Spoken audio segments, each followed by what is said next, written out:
Thank you for your excellent lecture and presentation. Let me start our talk by asking a question that you have mentioned the previous trend on the emerging market in terms of the performance. But when we definitely invest some money in emerging markets, we might think some risk factors. So then, can you address what can be the risk factors that you have in your mind when you make the investment decision?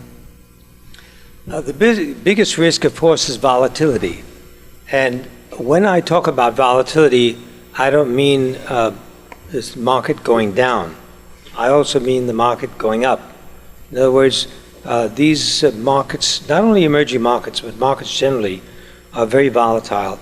And they've become even more volatile because of the use of derivatives and the use of leverage globally.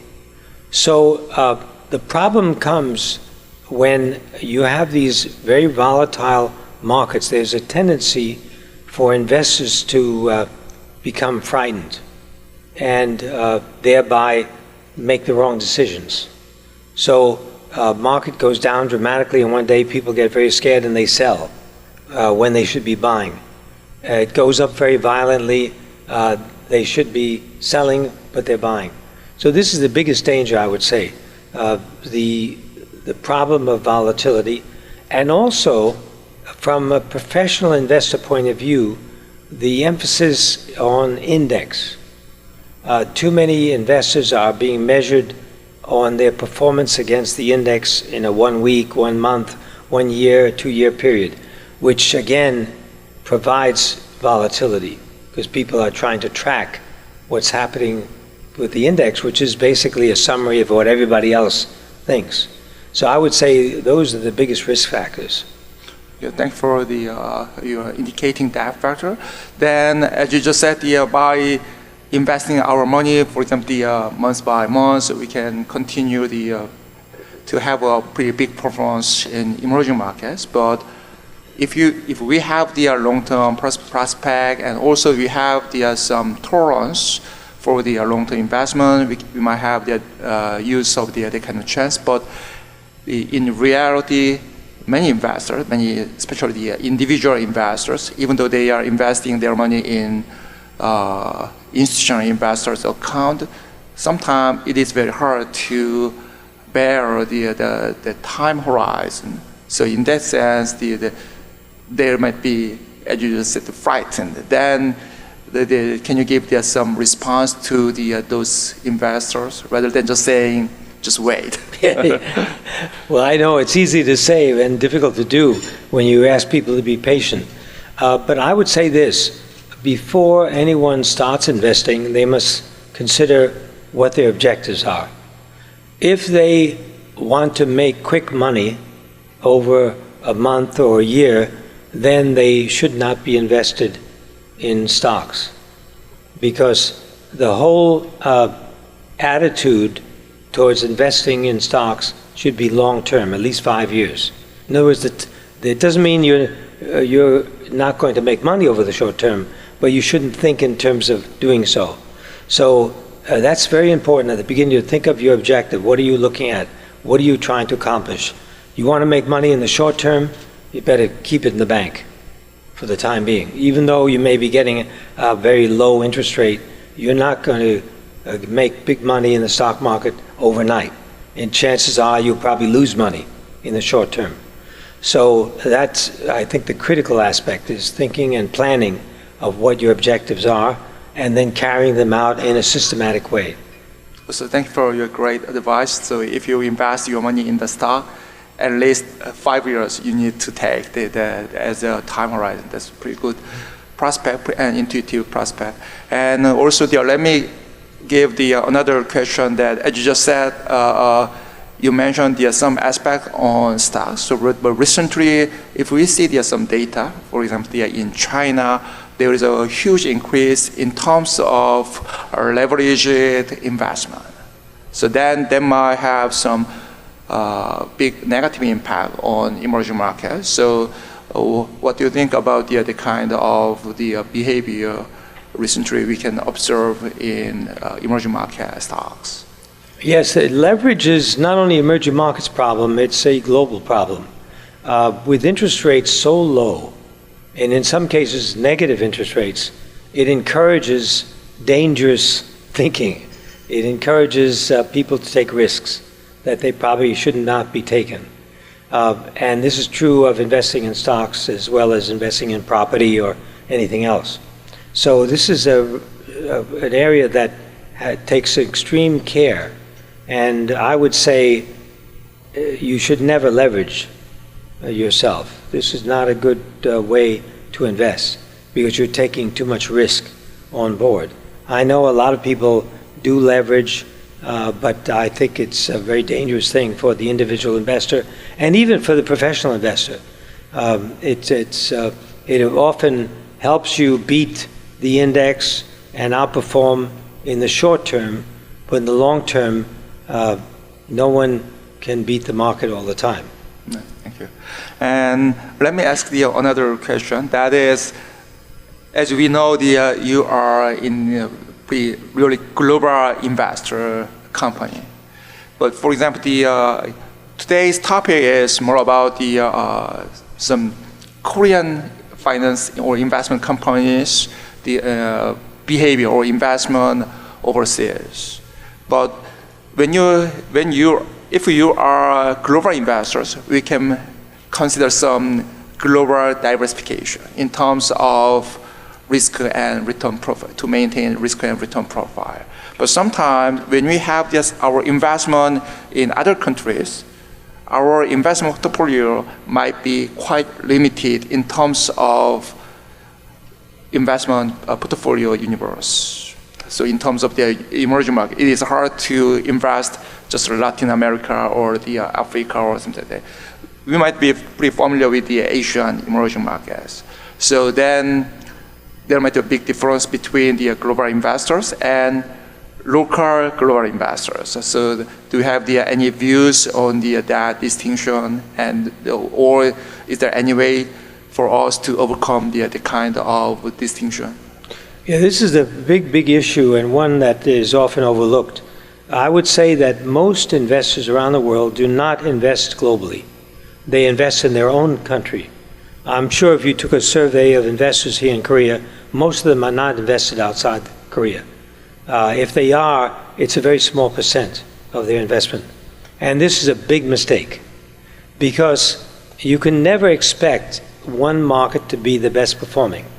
In fact, we've done studies going back 30, 40 years. We have a big table showing which market. You have all the markets here and all the years, 20 years back, and you have a red dot for the best performing market. No country is the best performing in 2 years in a row. And only about 2 countries of all these 30 or 40 countries was the best performing in those 2 times in those years. What does that mean? It means that if you stay in your own market, you will not outperform. You have to be diversified globally. And as I pointed out, in the case of emerging markets, you must have at least 30% in emerging markets, but the rest should be diversified throughout the world, US, Europe, et cetera, et cetera. And I think this is one of the dilemmas that is being faced in many countries. Now, the problem that you face is with pension funds. Here in Korea, for example, you have a pension fund. They must pay out their pensions in won, Korean won. And very often they face a very short time frame because the number of people retiring is increasing, so they must make sure they have the funds. Now in that case, they certainly don't want to put their money outside the country because there's a currency risk, there's all kinds of problems. Now, they will lose over the long term by not investing globally, but in the short term, there's no choice for them. They must keep most of their money in the country. So this is the dilemma that you face, and that's the reason why we advise as much as possible for these large pension funds to have at least a portion of their assets as long-term global assets. you indicate a very important point about, I guess, the currency risk. Actually, as well as pension fund. So, for example, if Korean companies, Korean finance companies, or the fund invest overseas, we might have a great currency risk, especially in nowadays. As you know, after some change in U.S. monetary policy, there are some big risk in that case. Then, in your case or in your funds, how do you manage because when you have some money in emerging market, currency risk might be a pretty big issue. Then how you can manage that issue or persuade the investors? Right. The way we manage that for our equity funds is to look at each individual company and see how the currency will impact their business. So, for example, let's take Brazil. Right now, the Brazil currency, as I indicated, is very cheap. It's come down a lot. This helps exporters. So there's a company called, let's say, Brazil Foods. They're exporting food all over the world. They will be benefiting from this decline of the local currency because their costs in dollar terms will be very low, but their income in dollar terms will be high. So this is the kind of method we use to control for the currency risk. Okay. So, and you just mentioned that we need to see for a longer time horizon. For example, if you invest your stocks, like let's say 5 years, something like that. Then, if we invest in the long-term views, then some structural risk factors in emerging market might appear. For example, I don't know that China might be an emerging market after 10 years or something like that, but China has a dramatic change in demographic structure, and even in other emerging markets, I mean, I'm not also sure Korea is an emerging market or not. Korea has a dramatic change in demographic structure or something like that. So sometimes those structural change might have some negative factor work as negative factors in emerging market investors in terms of the long-term investment. Then how do you deal with the kind of issue in your case, or if you have the general views on dealing with those views, rather than just say, do not invest? No, there's no question that these macro developments are very important. Right. And in fact, one of the reasons why emerging markets have done so well is because emerging markets have a higher percent of young people that are entering the most productive years of their lives. But if you have an aging population, it doesn't mean that you give up and there's no opportunity. But what you have to do is switch your focus to certain kinds of industries which will benefit the older population. So these are the changes that you must make within your portfolio. The stock selection must change depending on those factors: population structure, population location. I mentioned the urbanization of China. This has an impact on various businesses. So this is the method we use to adjust for those changes. And also the recently we have a big change in technological aspect. So that might have some impact on our emerging market investment strategy in the sense of the industry change, definitely, and also some investment platform, something like that. So then, in some day, you might just click to choose some countries, or you might choose some fund selection, something like that. Then, do you have any expectations or the prospect for the kind of change in terms of emerging market investment? Yes, as I mentioned, the spread of the internet is very, very critical, and the impact of the internet on various industries is growing. So we are looking at this interplay between the spread of communications, of internet, of smartphones, and what impact it's having on traditional industries. Some industries will be benefiting. Some industries will be hurt by this transformation. So it's important for us to pay attention to that. So what we do is we first look at countries look at the economic conditions, the political conditions, very important, of countries. Then within each country, we look at which sectors are important, whether it be automobile manufacturing, electronics, shipping, consumer goods. We have to pick and choose which sectors are doing well, which are more profitable, and then within each of these sectors, we'll select the companies.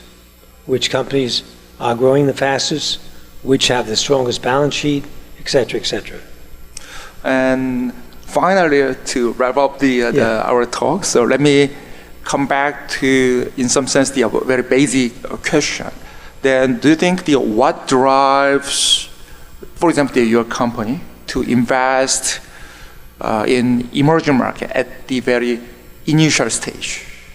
So you might think that, oh, okay, we can just consider our domestic market, even though, I mean, I guess that when you begin your investment, at the time, you might have some profit in your domestic market, financial market. Then, but there might be some reason that, I mean, why you choose to begin, I mean, your investment in emerging markets at the very early stage. Yeah, we started, as I mentioned, in 1987 with the very first fund. And the reason was very, very simple. It can be summarized in one word: growth.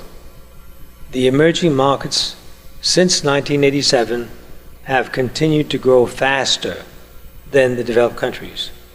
A number of reasons for that. First, they're starting from a low base. If you're starting small, your growth rate in percentage terms will be high. Second reason is the structure of the population. The population structure is usually composed of younger people who are more productive, most productive years of their lives, represent a big population of consumers. The third reason is the change in the philosophy of governments around the world. Before 1987, the concept of emerging markets was not in existence. Most multilateral institutions call those countries the underdeveloped countries, the poor, the third world, etc. Then the attitude changed, and they said, look, we must try to find a way to make these countries grow, and the way to do it is by transforming them from a state-controlled economy to a market-controlled economy. So the market allocates resources rather than the state. That is where we're moving. It's still happening. In China, they're just beginning that process. And as a result of that, you've seen very fast growth in these countries. Okay, thank you. Thanks for giving very insightful answers and having a great presentation. So thanks again. Thank you. Thank you. 네.